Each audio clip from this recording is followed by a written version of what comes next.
Hello and welcome. I'm Dr. Pauline Fu. In this video, I will present estimating a population mean.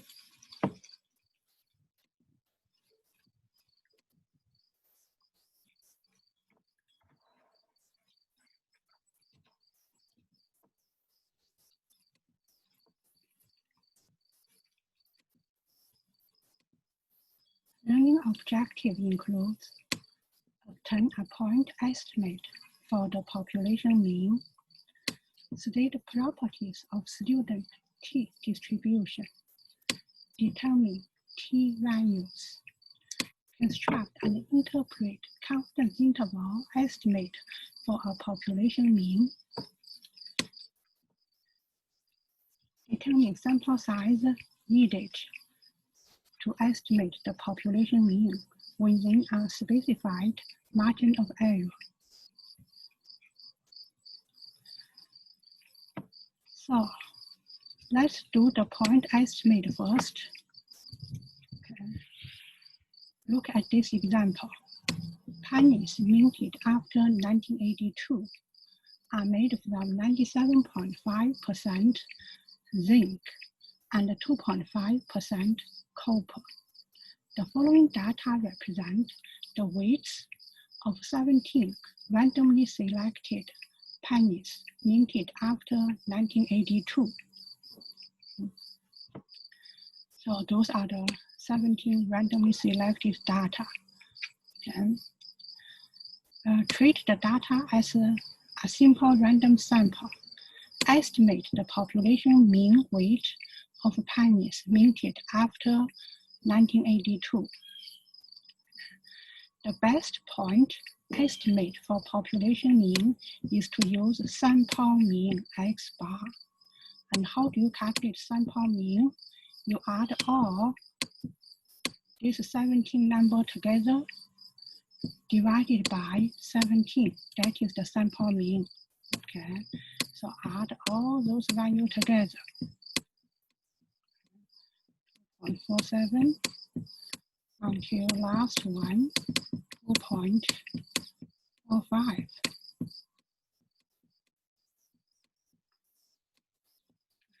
And you'll get the result 2.464. So the answer is the point estimate for population mean is 2.464 grams.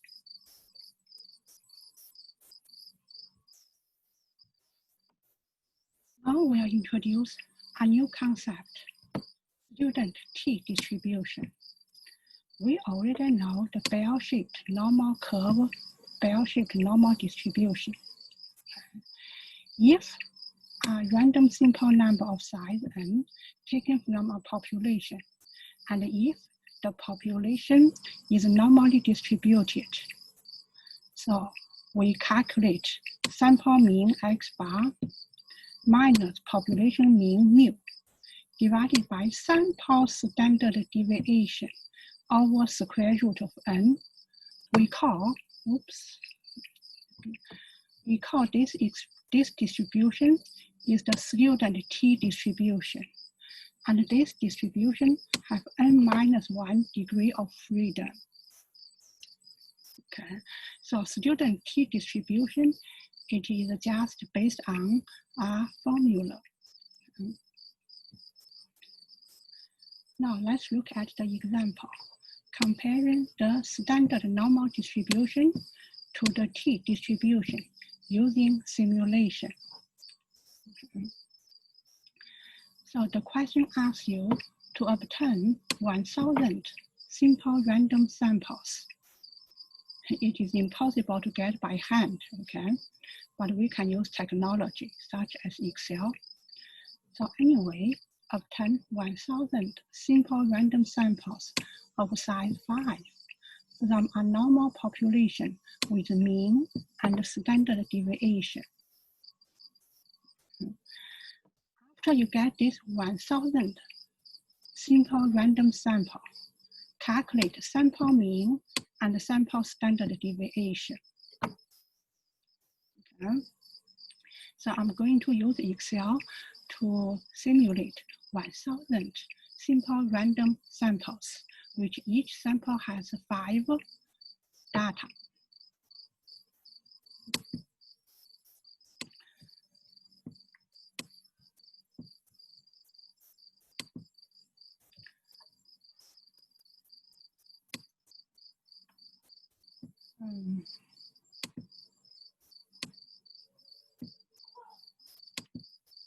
So I'm going to use Excel to simulate a random variable that has a normal distribution with mean 50, standard deviation 10, and I will do 1000 simple random samples. Okay. So Excel equal norm.inv. Probability, I use random number, right? Remember, probability is any number between 0 and 1. So I'm going to use random number generator, RAND, rand.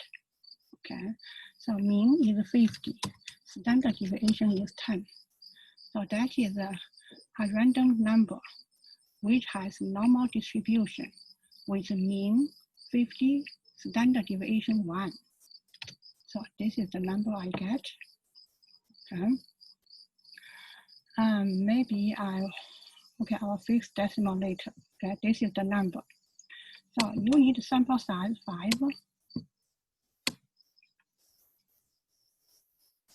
So this is one simple random sample of size 5. This is just one simple random sample with sample size 5. How many simple random samples do you need? 1000. So you use the fill handle to copy down, okay, until row 1000.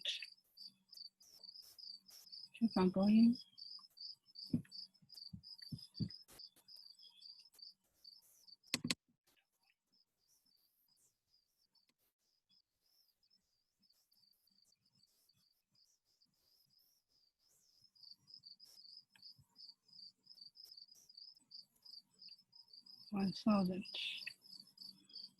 Here we go.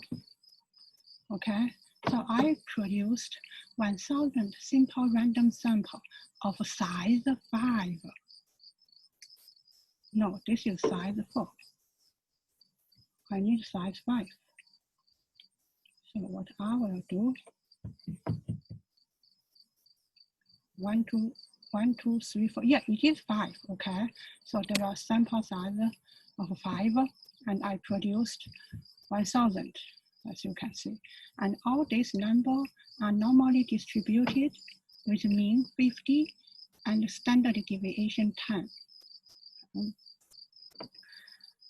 And now what? Determine sample mean and standard deviation. Okay, so now I'm going to create, maybe I need to insert a row to type in the label. So I want to calculate the mean and standard deviation, okay? So mean equal to average.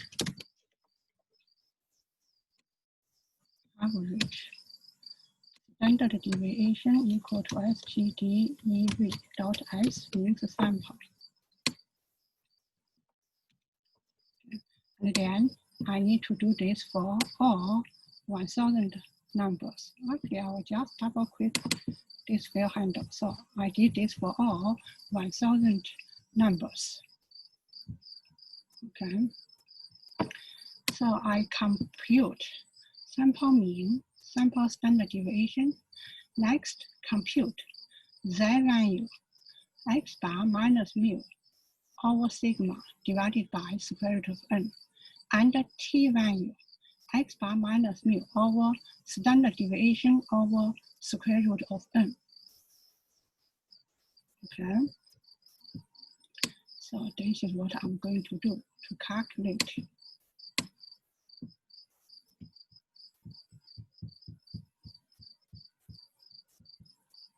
Calculate Z value and T value based on this formula. Okay, So Z value equal to X bar, this is X bar, mean, divided by mu. Mu is population mean, it is given 50. And divided by sigma. Sigma is population, standard deviation is given. Okay, 10 over square root. SQRT represents square root of sample size is 5. So that is the Z value. Okay. So next, calculate T value based on this formula. Okay.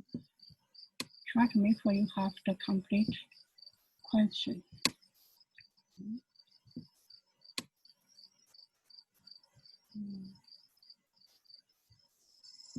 T, calculate T. T equal to X bar, this is X bar, minus mu. Mu is 50 divided by S. This is S over square root of N. N is 5.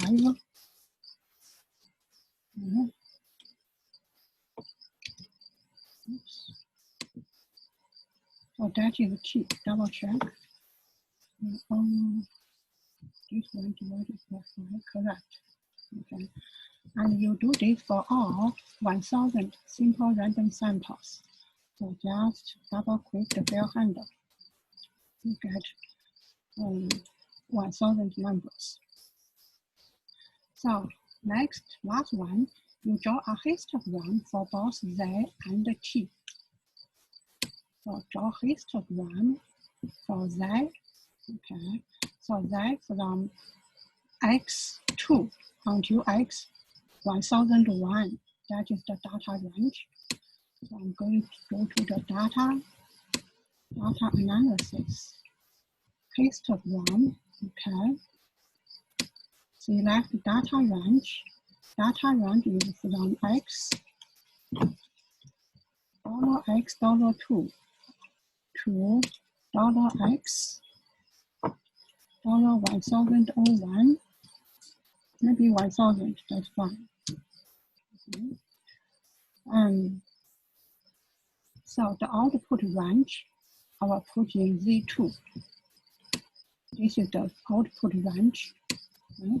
And I also include a chart output. To distinguish from the T, I will include the label. If I include the label, the data is from X1. Okay, so for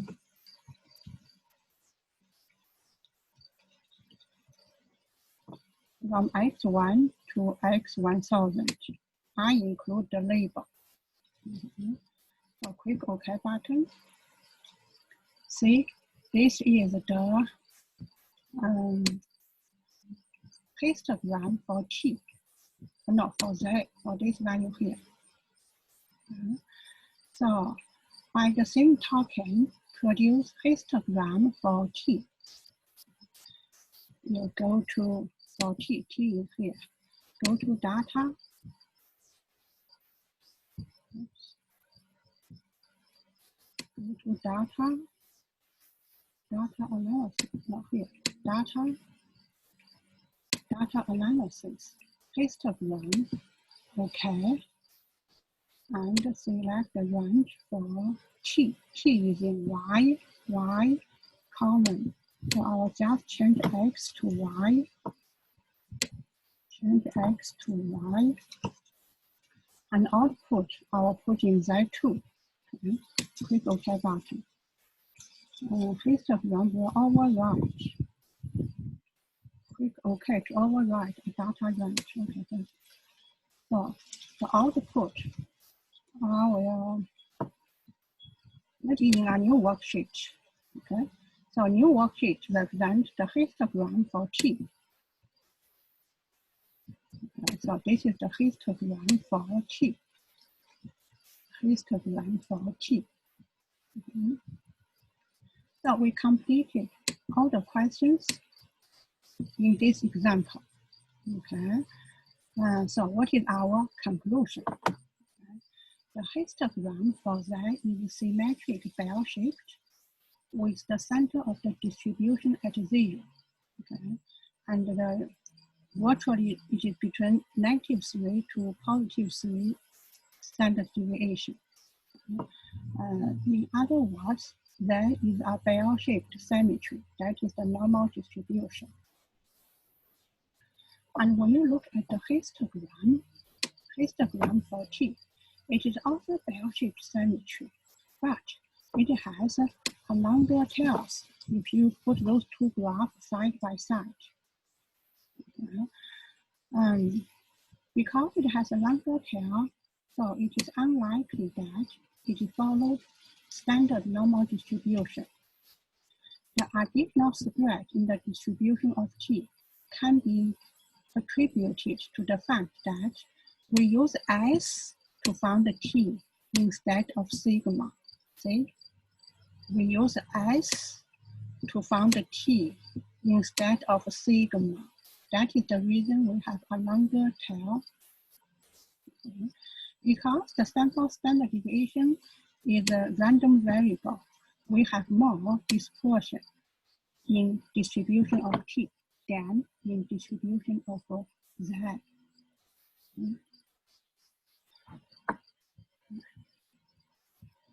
Now let's look at, we know what is the T distribution is.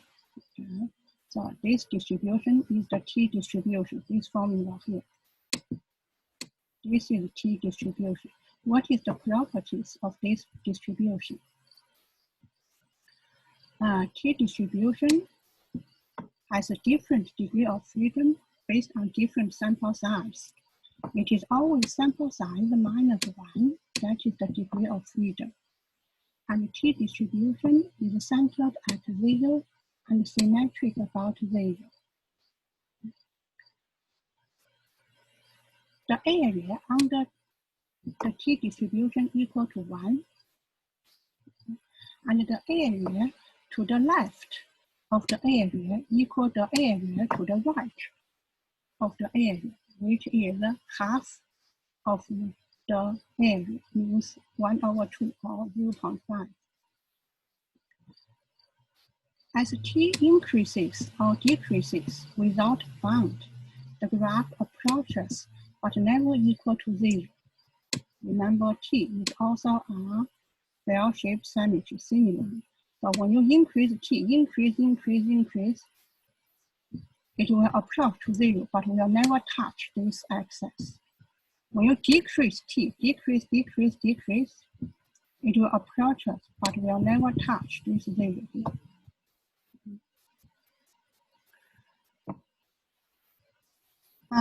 The area in the tail of the T distribution is greater than the area in the tails of a normal distribution, because we said we use S instead of sigma. Thereby introducing further variabilities into the T statistic. So T statistic has more variability than Z statistic. As the sample size n increases, the density curve of T gets closer to the standard normal density curve. When you increase sample size, T distribution approaches normal distribution. This result occurs because as sample size n increases, the value S gets closer to the value of population standard deviation sigma. Remember, small s represents sample standard deviation. Sigma, population standard deviation. So let's look at this graph. The blue color is normal distribution. This one here, okay, the blue color. And I have two T distribution. One is sample size 15, which is this red line here. And the other sample size n, sample size 5, which is here. Okay. Right. So now let's do an example to find the T values to find the t-values. In this question asks you to find the t-values such that the area under t distribution to the right of t-value is 0.2. So this area is 0.2. And assuming degree of freedom is 10, if degree of freedom equal to 10, the sample size is 11. Because by definition, degree of freedom equal to sample size minus 1. So the question asks you to find the t subscript 0.2. So the question asks you to find this point. Given this area, you are asked to find this point. Okay. You can use table or Excel. Remember, both table and Excel based on the area to the left. The area to the left of the distribution. So if the area to the right is 0.2, the area to the left, this area is 0.8. 0.8. So in Excel,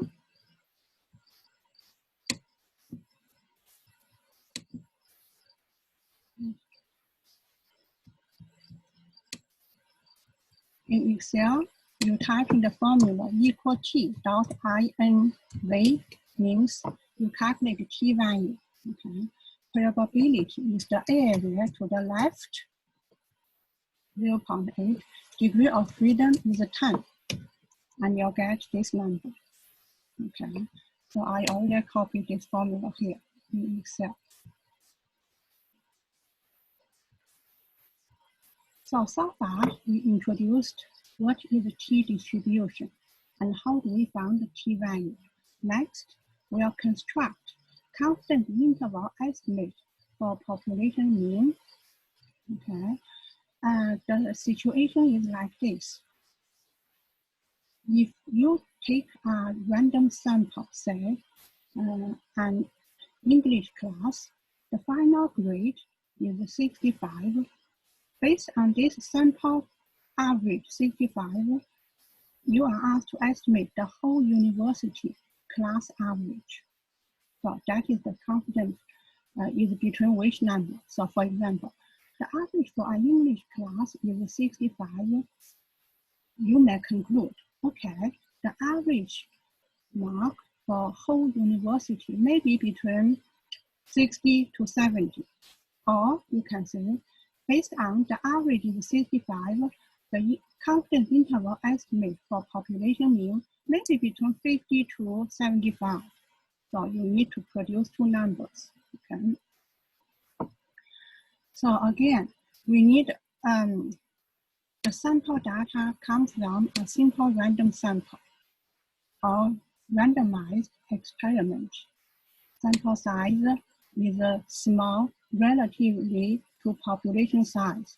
So sample size is smaller than 5% of population size. And the data comes from population, which has normally distributed.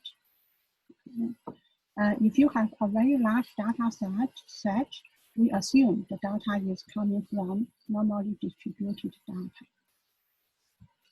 Oops. All right. So now, the formula for construct 1 minus alpha 100% confidence interval for mu. This number here, 1 minus alpha 100%, there are three commonly used numbers. One is 90%, then 95%, or 99%. Okay. So remember we need two numbers, lower bound, upper bound. So the lower bound is this formula. Upper bound is this formula. Both formula, you need sample mean x bar, you need sample standard deviation s, you need sample size n, and you need t value, t half alpha. Remember this example, we calculated t value. How do you calculate t value? Use Excel or the table.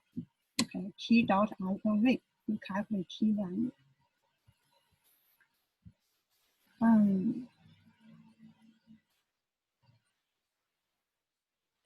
So this one, use simulation to demonstrate the idea of confidence interval.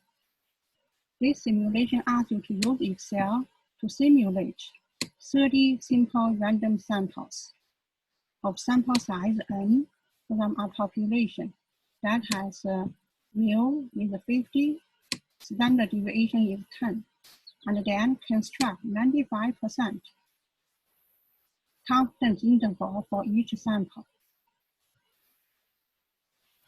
How many of the samples result in intervals that contain mu equal to 50? That is the question.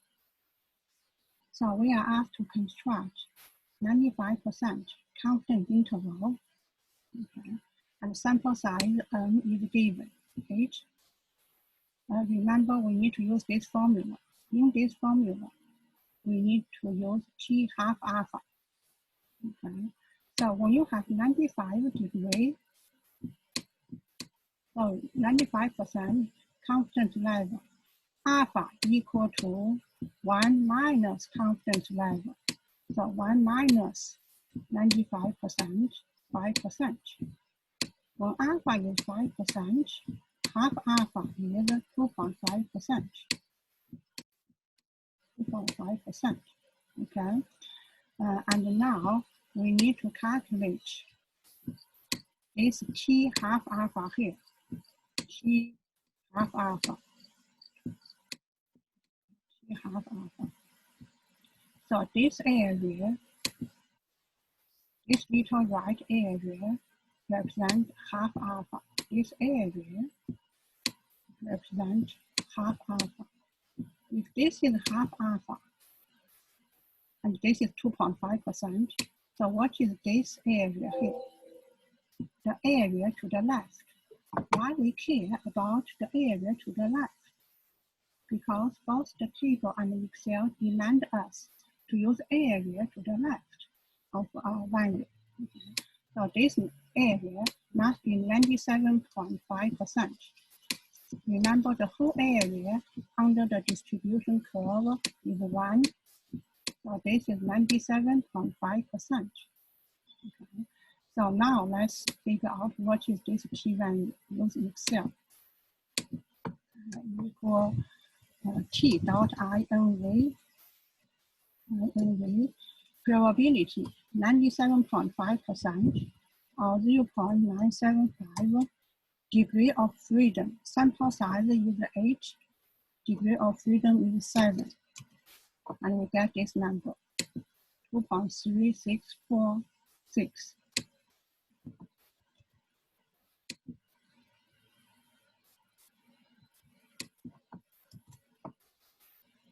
2 point, this number equal to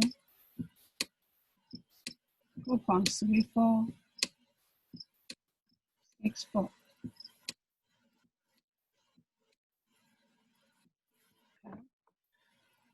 So we did some preparation for our calculation.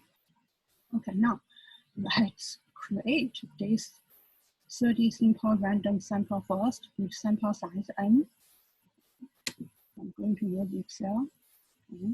From here, starting from here, so equal norm dot dist norm dot inv. We want to use random number. So probabilities are random number. Random mean is 50. Standard deviation is 10. And we need 8. 1, 2, 3, 4, 5, 6, 7, 8.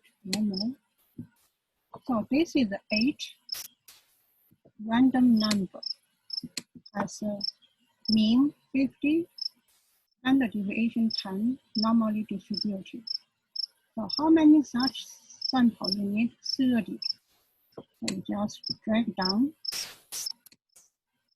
until you see row 30. Okay. So you created 30.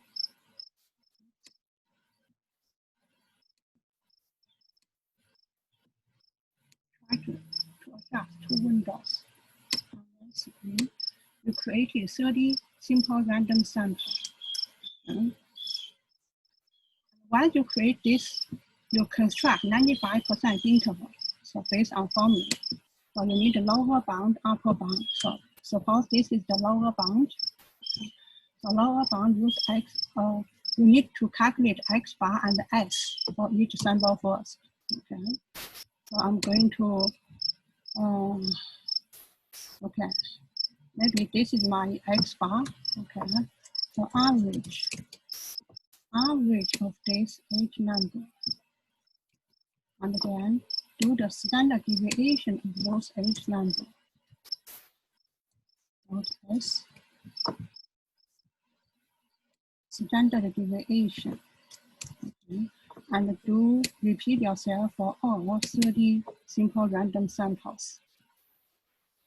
So I have X bar, I have S, I have N is H, I have T half alpha. So this number is my T half alpha, remember? Okay, so I'm going to highlight. This number is my T half alpha. Okay.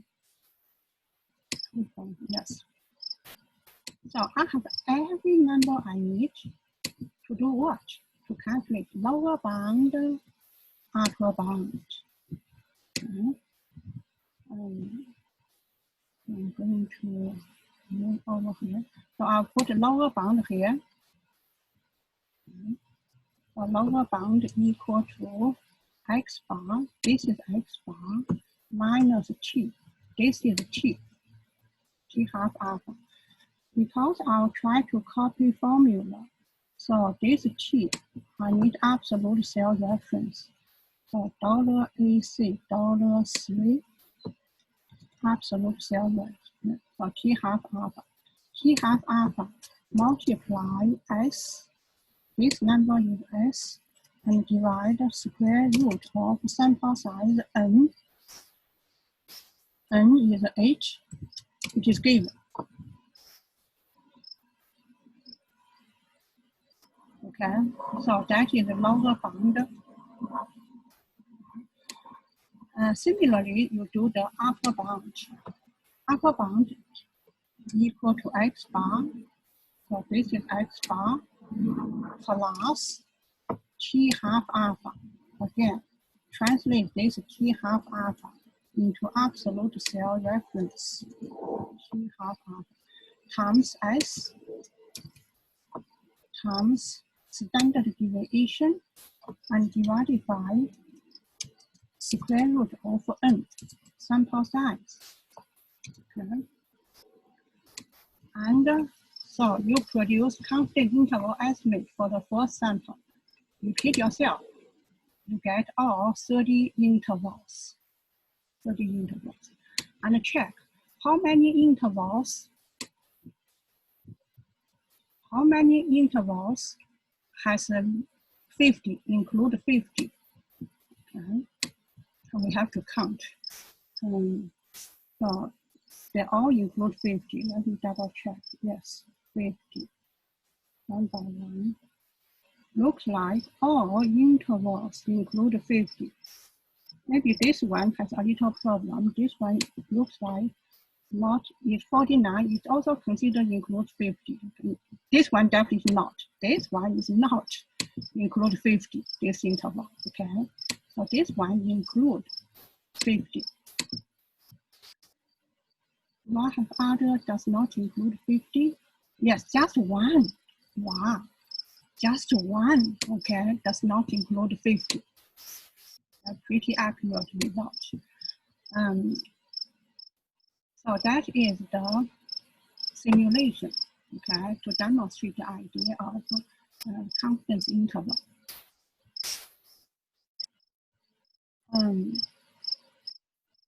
So we already did similar examples, so I'll skip this one, directly jump to the last topic in this lecture. Determine the sample size N. You use this formula. Okay, Z half alpha, sample standard deviation, margin of error. Margin of error usually is given. Usually have keyword within, okay? So let's take a look at the example. How large sample would be required to estimate the mean weight of penny manufactured after 1982? Within, see the keyword within means this number is margin of error E. And with 99% confidence, assume sample standard deviation is S. Okay. So the question asks you to calculate the sample size based on this formula. Okay, based on this formula. S is given. Say S 0.02. Margin of error E is given 0.005. Okay. The only thing we don't know, they have alpha, but we are given 99%. So when you are given 99% from here to here, that is 99%. The question is, what is this point? This point is Z half alpha. We try to find out this point. In order to find this point, we need the area to the left of this point. This whole area must be 99.5% because the area under the distribution is 1. You have 2 tails. Okay. So once you have this number, go back to Excel. How do you find that Z half alpha equal norm dot INV, probability 0.995, mean 0, standard deviation is 1. So you get 2.576.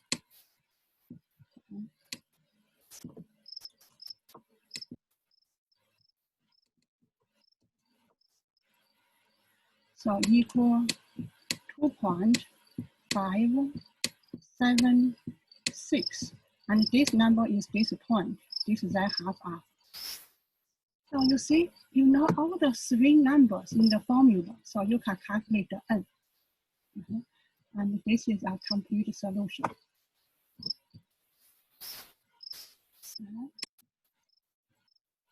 In summary, what we did in this video, we introduced a new distribution, student distribution, and we described the properties of student distribution. We also found the t-value based either on the table or the Excel. We calculate confidence interval estimate for population mean. Finally, we found the sample size required. That's all for this video. Thank you so much for your time. I hope you enjoyed this video. See you next time.